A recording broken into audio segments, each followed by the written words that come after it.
हिंद महासागर क्षेत्र में बढ़ती सामरिक प्रतिस्पर्धा के बीच भारत ने अपनी समुद्री ताकत को और मजबूत करने की दिशा में बड़ा कदम उठाया है। एक तरफ प्रधानमंत्री नरेंद्र मोदी ने 3 नए स्वदेशी नौसैनिक प्लेटफॉर्म देश को समर्पित किए हैं, तो दूसरी तरफ पाकिस्तान चीन की मदद से अपनी हैंगोर श्रेणी की पनडुब्बियों के जरिए बंगाल की खाड़ी और हिंद महासागर में अपनी मौजूदगी बढ़ाने की कोशिश कर रहा है। ऐसे में सवाल अभी उठ रहा है कि क्या हिंद महासागर अब नई रणनीतिक प्रतिस्पर्धा का केंद्र बनने जा रहा है?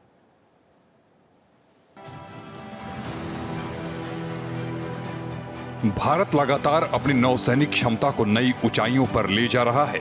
रविवार को प्रधानमंत्री नरेंद्र मोदी ने कहा कि किसी भी देश की शक्ति उसकी समुद्री क्षमता पर भी निर्भर करती है और भारत इसी सोच के साथ आत्मनिर्भर नौसेना के निर्माण पर काम कर रहा है। प्रधानमंत्री के मुताबिक 3 नए नौसैनिक प्लेटफॉर्म भारत की बढ़ती तकनीकी क्षमता, स्वदेशी निर्माण और रक्षा आत्मनिर्भरता का प्रतीक है। दरअसल पिछले कुछ वर्षों में 40 से ज्यादा स्वदेशी युद्धपोत और पनडुब्बियां भारतीय नौसेना में शामिल की जा चुकी हैं, जबकि 45 बड़े नौसैनिक प्लेटफॉर्म अभी निर्माणाधीन हैं। भारत अब केवल रक्षा उपकरणों का खरीदार नहीं, बल्कि वैश्विक स्तर पर एक प्रोड्यूसर राष्ट्र बनने की दिशा में आगे बढ़ रहा है। दूसरी तरफ पाकिस्तान चीन के सहयोग से अपनी नौसैनिक क्षमता बढ़ाने में जुटा है। पाकिस्तान की नई हैंगोर श्रेणी की पनडुब्बियां हिंद महासागर और बंगाल की खाड़ी में उसकी रणनीतिक पहुंच बढ़ाने की योजना का हिस्सा मानी जा रही है। हालांकि अब तक ऐसी कोई आधिकारिक पुष्टि नहीं हुई है कि पाकिस्तान ने अपनी हैंगोर पनडुब्बी को बांग्लादेश की समुद्री सीमा में तैनात कर दिया है, लेकिन रक्षा विशेषज्ञ इसे भविष्य की संभावित रणनीतिक तैयारी के रूप में देख रहे हैं। रक्षा विशेषज्ञ पीके सहगल का कहना है कि चीन पाकिस्तान का बढ़ता रक्षा सहयोग भारत के लिए नई चुनौती पैदा कर सकता है। चीन पहले से ही हिंद महासागर क्षेत्र में अपनी सक्रिय मौजूदगी बनाए हुए है और पाकिस्तान के साथ मिलकर अपनी समुद्री पहुंच बढ़ाने का प्रयास कर रहा है।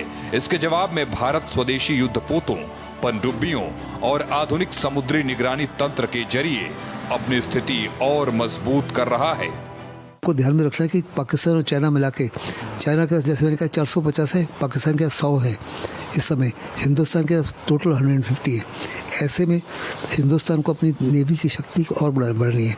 फिर चाइना जो है तकरीबन 3.5% अपने जीडीपी का R&D में स्पेंड कर रहा है, हिंदुस्तान केवल 0.7 कर रहा है। ऐसे में बहुत लाजमी है कि हिंदुस्तान जो है, अगर कहा जाता है कि 21वीं सेंचुरी में वही दुनिया को डोमिनेट करेगा जो इंडियन ओशन रीजन या इंडो पैसिफिक ओशन में अपने आप को स्थापित कर पाएगा।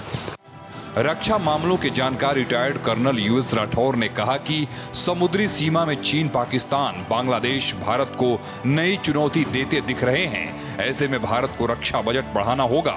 नई चुनौतियों को देखते हुए भारत को रक्षा क्षेत्र में और ज्यादा तेजी से काम करने की जरूरत है।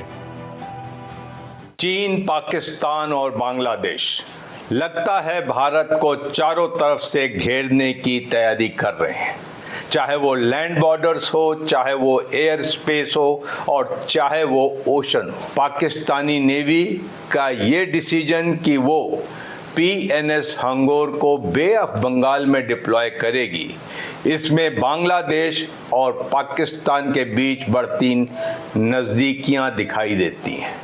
आने वाले वर्षों में हिंद महासागर केवल व्यापारिक मार्ग नहीं रहेगा, बल्कि वैश्विक सामरिक प्रतिस्पर्धा का सबसे महत्वपूर्ण क्षेत्र बन सकता है।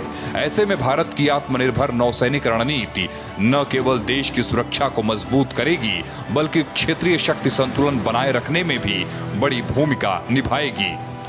आने वाले समय में हिंद महासागर सिर्फ व्यापारिक रास्ता ही नहीं बचेगा, बल्कि वैश्विक सामरिक प्रतिस्पर्धा का भी केंद्र बनेगा। ऐसे में भारत के लिए बेहद जरूरी है कि वो शक्ति संतुलन बनाए रखे।